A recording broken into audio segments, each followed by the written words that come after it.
Hello दोस्तों, स्वागत है आप सभी का स्टडी विद तेजस में। तो आज हम लोग देखने वाले हैं अम्ल क्षार क्षारक एवं लवण से संबंधित कुछ ऑब्जेक्टिव टाइप क्वेश्चन। ठीक है, तो पहला क्वेश्चन देखिए, खट्टे स्वाद वाली वस्तुओं में कौन सा पदार्थ पाया जाता है? आंसर है अम्ल। दूसरा क्वेश्चन है, अम्ल का स्वाद कैसा होता है? अम्ल का स्वाद खट्टा होता है। ठीक है। तीसरा क्वेश्चन देखिए, लिटमस पत्र पर अम्ल का क्या प्रभाव पड़ता है? लिटमस पत्र पर अम्ल का क्या प्रभाव पड़ता है? अम्ल जो होता है वो नीला लिटमस पत्र को लाल कर देता है। ठीक है। चौथा क्वेश्चन देखिए, किस प्रकार के आयन बनते हैं जब अम्ल को जल में विलय किया जाता है? आंसर क्या होगा? हाइड्रोजन आयन H+ आयन बनता है। ठीक है।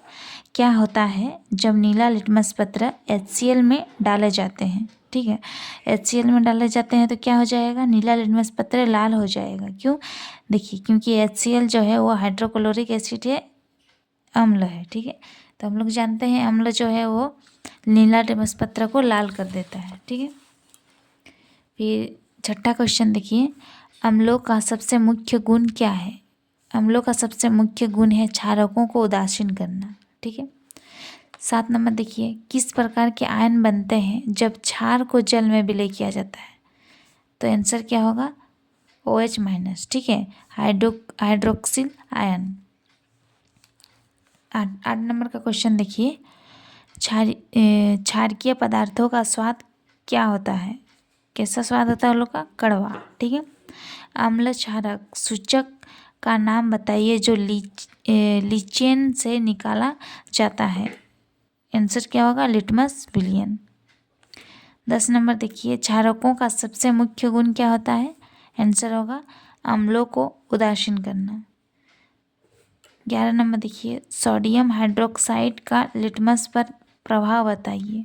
तो सोडियम क्लोराइड क्या करता है? वो लाल लिटमस पत्र को नीला कर देता है, क्योंकि सोडियम हाइड्रोक्साइड जो है एक क्षार है। ठीक है। क्षार का लिटमस पत्र पर क्या प्रभाव पड़ता है? क्षार का लिटमस पत्र पर क्या प्रभाव पड़ेगा? वो लाल लिटमस पत्र का नीला कर देगा। ठीक है। क्या क्षारीय विलयन में H+ आयन होते हैं? अगर हाँ तो ये क्षारीय क्यों होते हैं? क्यों होते हैं? क्योंकि उसमें H+ आयन जल से आते हैं। ठीक है, H+ आयन जो होता है कोई भी क्षारीय विलयन में कहाँ से आता है? जल से आता है। ठीक है। अम्ल एवं क्षारक के बीच होने वाले अभिक्रिया को क्या कहा जाता है? आंसर क्या होगा? उदासीनीकरण। 15 नंबर देखिए, एक प्राकृतिक सूचक नाम बताइए। प्राकृतिक सूचक क्या होगा? लिटमस पत्र होगा या हल्दी, और एक होता है गुड़हल का जो फूल है वो भी होता है। 16 नंबर देखिए, लिटमस का स्रोत क्या है? लिटमस का स्रोत है लीचेन। क्यों? क्योंकि लीचेन से ही लिटमस बनता है। लिटमस पत्र जो है, लिटमस का विलयन जो है वो लीचेन से बनता है। ठीक है। लिटमस का प्राकृतिक रंग क्या है?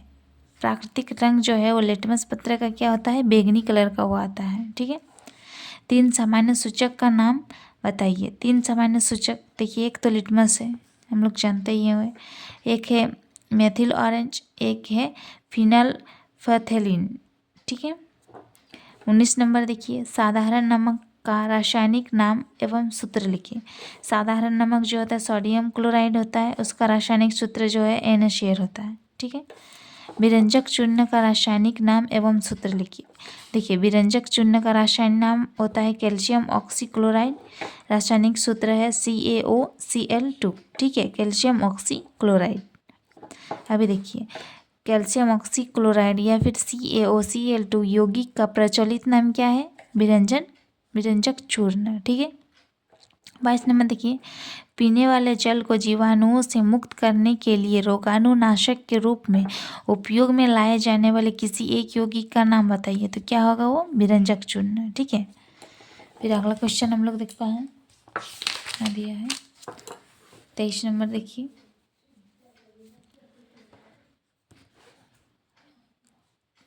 कपड़ों के विरंजन के लिए उपयोग में लाई जाने वाली एक यौगिक का नाम लिखिए। क्या होगा? विरंजन चूर्ण। ठीक है। उस पदार्थ का नाम बताइए जो क्लोरीन से क्रिया करके विरंजक चूर्ण बनाता है।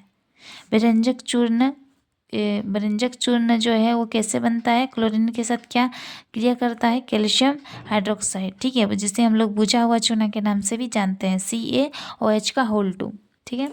बेकिंग सोडा या फिर खाने वाले सोडा का रासायनिक सूत्र और उसका नाम लिखिए। देखिए रासायनिक नाम है सोडियम हाइड्रोजन कार्बोनेट और रासायनिक सूत्र है NaHCO3, सोडियम हाइड्रोजन कार्बोनेट, ठीक है, या फिर इसको हम लोग सोडियम बाइकार्बोनेट भी बोल सकते हैं, ठीक है।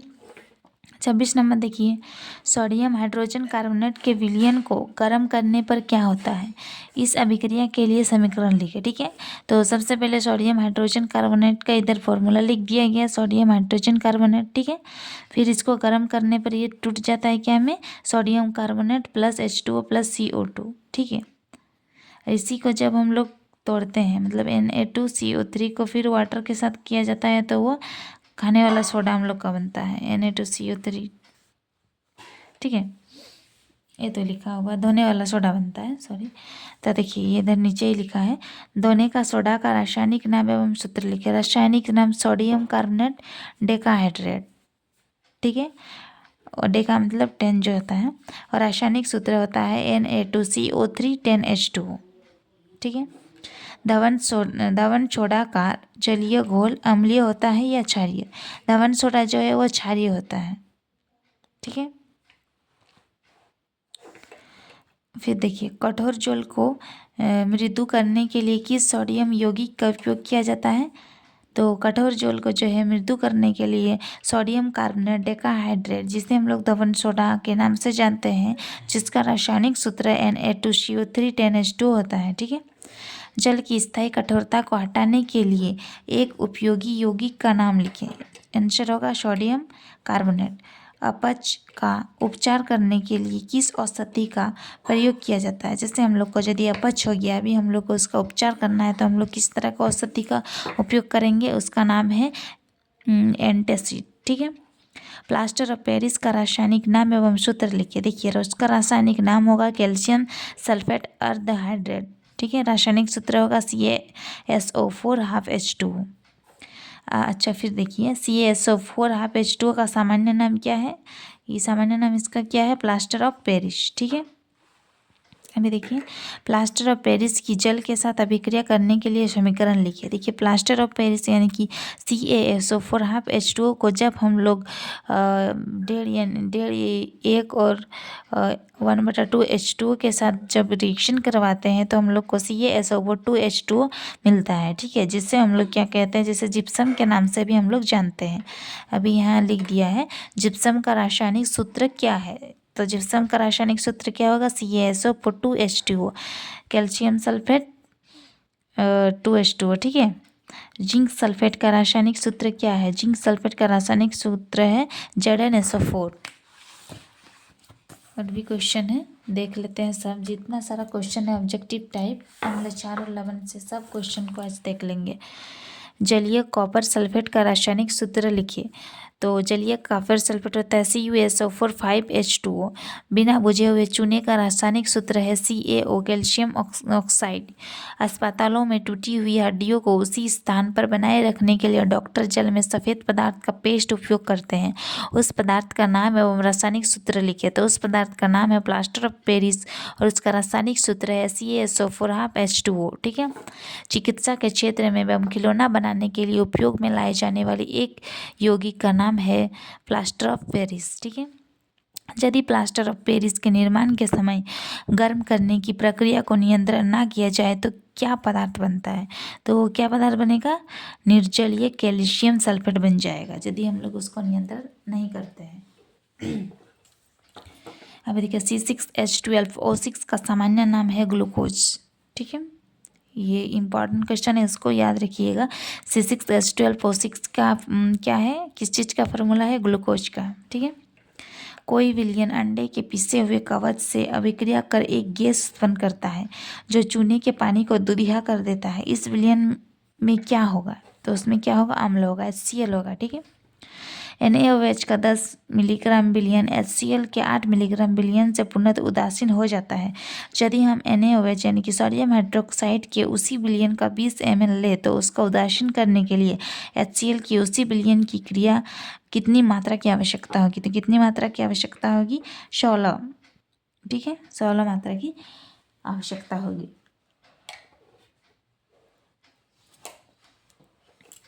अच्छा, फिर देखिए, कोई विलयन लाल लिटमस पत्र को नीला कर देता है तो इसका पीएच क्या होगा? जैसे वो लाल लिटमस पत्र को नीला कर रहा है, मतलब ये क्या है? ये एक क्षार है, तो क्षार क्या होता है? वो 7 से अधिक पीएच स्केल में होना चाहिए, तो आंसर क्या होगा? 7 से अधिक। उदासीन विलयन का पीएच कितना होता है? 7। अम्लीय विलयन का पीएच कितना होता है? 7 से कम। क्षारीय विलयन का पीएच कितना होता है? 7 से अधिक। शुद्ध जल का पीएच कितना होता है? 7। ठीक है, पीएच स्केल का परास कितना होता है? मतलब कहाँ से कहाँ तक होता है? वो 0 से 14 तक होता है। किस पीएच का परास हमारे शरीर का कार्य करता है? 7.0 से 7.8। जो हमारा शरीर कार्य करता है उतना परास से करता है। ठीक है, और भी क्वेश्चन है, देखिए, मुंह के पीएच का मान 5.5 से कम होने पर क्या प्रारंभ हो जाता है? तो इनेमल का संक्षारण होने लगता है। पेट यानी कि उदर में किस अम्ल का निर्माण होता है? हाइड्रोक्लोरिक अम्ल का निर्माण होता है पेट में। ठीक है, मधुमक्खी के डंक मारने के समय व्यक्ति की त्वचा के भीतर कौन सा रसायन डाला जाता है? क्या रसायन डाला जाता है काटने पर मधुमक्खी के? मेथनोइक अम्ल। नेटल या फिर बिच्छू बूटी के डंक के प्रभाव को कम करने के लिए प्रयुक्त एक पौधे का नाम है डाक पौधा।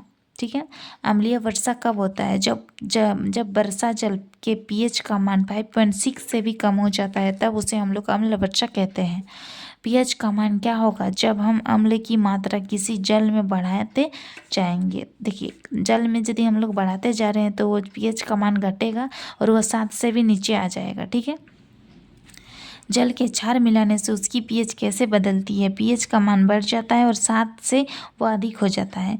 चींटी के डंक में कौन सा अम्ल पाया जाता है? मेथनोइक अम्ल। ठीक है, नेटल के डंक में कौन सा अम्ल विद्यमान है? मेथनोइक अम्ल। ठीक है, नींबू के रस में कौन सा अम्ल है? सिट्रिक अम्ल। संतरा में कौन सा अम्ल है? सिट्रिक अम्ल। सिरका में कौन सा अम्ल है? एसिटिक अम्ल। खट्टा दूध या फिर दही में कौन सा अम्ल है? लैक्टिक अम्ल। टमाटर में कौन सा अम्ल है? ऑक्सैलिक अम्ल। इमली में कौन सा अम्ल है? टार्टरिक अम्ल। और टार्टरिक अम्ल का प्राकृतिक स्रोत क्या है? इमली। ठीक है, तो आज के वीडियो में हम लोग इतना ही देखते हैं। जितना सारा क्वेश्चन था हम लोग का अम्ल क्षारक एवं लवण से, तो वो सब पूरा हो गया है। तो दूसरा चैप्टर फिर हम लोग स्टार्ट करेंगे। चलिए, आज का वीडियो इतना ही रखते हैं। अच्छा लगा हो तो कमेंट कीजिए, शेयर कीजिए। Thank you.